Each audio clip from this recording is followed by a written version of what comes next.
Really big arm, continually providing pressure. Jumps really well. Hey fans, welcome back to The Serve. This week we are joined by Izzy Marco. Izzy, go ahead and tell the fans about yourself.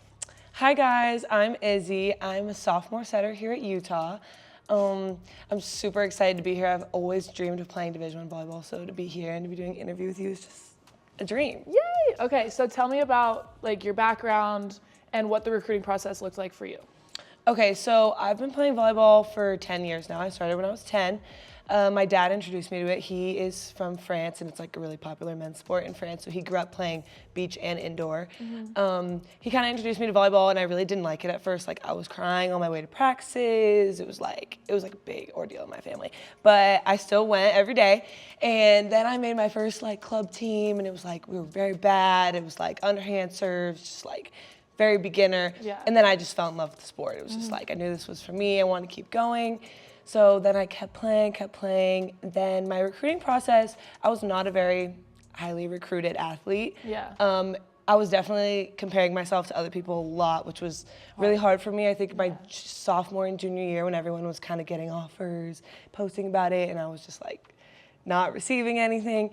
So my recruiting process was definitely hard for me, but I'm really glad I stuck through it and just kept working on my volleyball, because I think at the end of the day, that's what helped me the most, just focusing on volleyball, my skill, and not worrying about all the drama outside of that. Then I was contacted by Will Stanley at one of my just random qualifier tournaments. And I came on an unofficial, and I just automatically knew that I was meant to be here. When you came on that unofficial, what were the few things that stuck out to you that you were like, okay, I can really see myself spending the next 4 years here? So the first thing I did was come to lunch actually here at the football complex, and I remember walking in and I was super nervous, and I was like, where am I gonna sit? Who am I gonna talk to? What am I gonna ask? And you guys just made it so homey. There was no awkwardness. You guys were just super interested in what I had to say. It didn't feel like it was a burden, and I was just like, wow, these girls really enjoy it here. They enjoy each other, and they enjoy being and sharing a meal together, which was just the first impression was so powerful for me. Wow, this is a family, a true family. And I do come from a very tight family myself with my siblings and my parents, so coming into another family, a sports family, was really important for me. So let us know where you're from, and then what clubs you played as you came through the recruiting process or your years of club, and then obviously into college. Okay, so I'm from Bay Area, California. I have 3 older siblings, all brothers. I'm the only girl. And all 3 of my brothers played Division I water polo at Pepperdine University. My 2 parents are very big athletes as well. They do triathlon.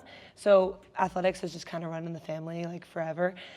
So I started playing, my first club was called Monsoon. Okay. Doesn't exist anymore, actually. And then I played at Encore for my second year. Then when I was 13, I played at Academy, and I stayed at Academy until I was 18. Okay. So that was really my home. Those coaches there, they shaped me into the person and the player that I am. They gave me 100% of their effort every time I walked into that gym. And I cannot thank them enough for the work that they did for me. Especially Lukasz. He was just the coach. He's actually Polish and knows Olga. But he just changed the way I even thought about volleyball and looked at it. And when times were really, really hard, I never lost the love for volleyball because of him. So I just cannot thank him enough. But I stayed at Academy, and then I came to Utah and played my first freshman season last year. Was a crazy season to start off in. I was just felt so surreal to be playing with all of you guys, and just being a freshman. It just felt am I supposed to be here? But everyone made me feel like I was supposed to be here. So I was just so happy about that. But yeah, that's kind of my volleyball background. Yeah, so for having last season being your first season, great season, run through the tournament, still want to play Marquette again, but that doesn't matter. What was the biggest change that you had to kind of adapt to from the second you got here? We kind of went to Europe, so it was kind of a weird summer last year, and then boom, we're in fall camp, we're off and running, and then into season. Because for those who don't know, you were put into a really big role last year, and as a freshman, you're just kind of maybe trying to keep your head above water. So mentally and physically, what were the biggest changes that you had to adapt to? I think mentally, not having my family around. Yeah. Like, not having my family around, going home to a dorm by yourself, like going home, having to get dinner on your own, like doing everything kind of on your own and not having just like your parents there to be like, oh, like obviously you can text them, but just like no hugs, no just being in the presence of them was really hard for me. So I think going to Europe, it was the best thing I ever did, coming with you guys on that trip. I'm so glad that Beth gave me the opportunity to go with you guys. That really set the foundation of, I think, my relationships with you guys. And I knew, like, from that moment on that when things were going to get hard in the season, that you guys were all going to be there for me. And that I was never going to be drowning or be underwater. Like, you guys were always going to help me push through those hard times. Yeah. But physically, I think how much working out you do in Division I sports versus what you're doing in high school is a huge shift. I did not work out this much. I did not weight lift as much as I am now. I had never done a hang clean before stepping in the weight room. I definitely was shocked about how much I was going to be moving my body all the time. Yeah. But it was a whole, I think, wave of emotions that I was feeling, but it was the best feeling. Like winning and then getting better, then struggling. Like preseason last year was a struggle for me. And then like just coming out on top just felt like these crazy moments that I never even knew I would feel in volleyball. Yeah. I just got goosebumps. I was thinking about last season. But anyway, so what you learned last year, what can you take into this season, this upcoming season? It's starting in 2 weeks here. So what can you take going into fall camp this year that's going to help you succeed more, going into preseason this year, and then going into conference? It's now our second year in the Big 12, and so we're going to be seeing some new gyms still, but also repeating some games. So what can you take into this season? I think volleyball and body-wise, sleep. I need to sleep. I didn't sleep enough last preseason. I didn't take care of my body as much as I should have, which as a freshman, I think I just was unprepared. Didn't know what I was expecting, but I'm really gonna work on my recovery this year and sleeping, because I think that will actually help me mentally and physically, both.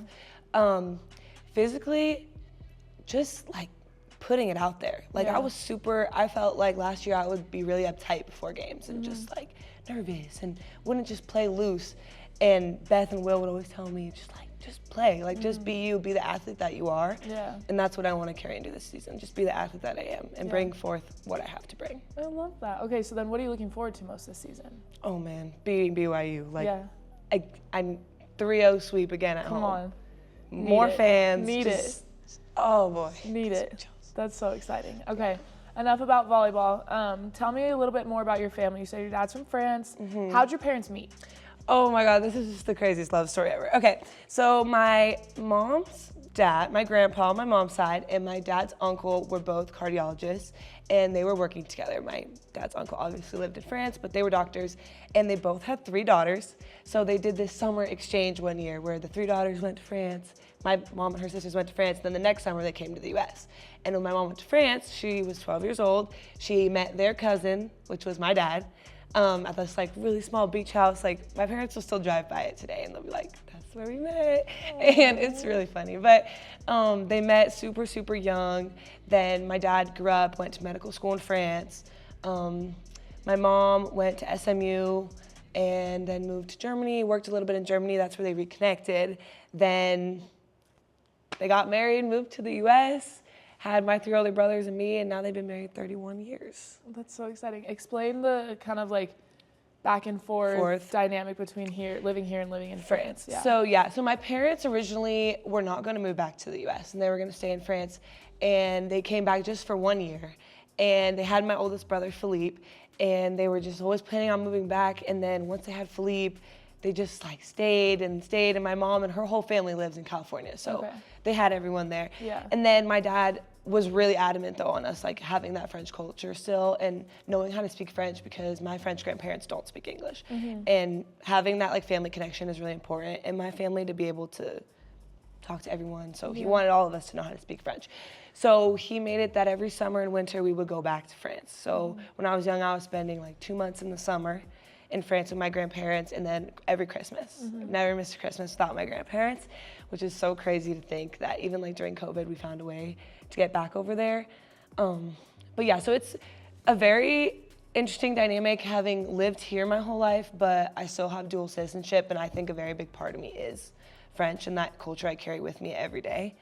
But yeah, I was just so fortunate that my parents were able to do that for us, and to like have that connection with my grandparents is something that I don't see a lot of people my age still have. Yeah. So I'm really happy that I was given that opportunity. Yeah, I love that. If you were to, so kind of like play it with me. If someone came up to you and was like, okay, Izzy, like I'm going to visit France, like da da da, like where are the 3 places you're sending them to? Paris. Okay. Like Paris is a dream city. You don't know what you're getting into until you step foot in Paris. So I would say Paris. I would say Biarritz is like a really small, like coastal city, and it's not as popular, so you're gonna get like a little more local, but it's gorgeous, like gorgeous. And then I would say my dad's hometown. It's just like which is? Cuxac Dud. It's like the smallest little town of like 3,000 people, but it's so special to me, so I would just say it. Yeah. It's like surrounded by all these vineyards, and it's just so homey. Like you're walking down the street and you're seeing like all these old people carrying their like baguettes and croissants, and you think it's so stereotypical, but it's true. Like people literally do that every morning. So I don't know, it's just such a special thing. I love that. You've mentioned your brothers and your tight-knit family bond. Explain to us kind of like that dynamic being the youngest of 4 and only having brothers, and who you're closest with and how they've helped you kind of get through this first chapter of your life and your college career. I think that my family being so close was also just something that kind of makes me who I am today. I like really cherish my friendships and who I'm friends with and who really pushes me to be better. Yeah. And my brothers kind of like established that for me. Like they were always there for me and showed me who is going to be there for you and who is always going to help you grow. And yeah, they were that for me. Yeah. Especially this last year. I love that. Right. Well, thank you so much for tuning in again. We love having you on, Izzy. Thank you so much. We'll see you guys next time. As always, Go Utes!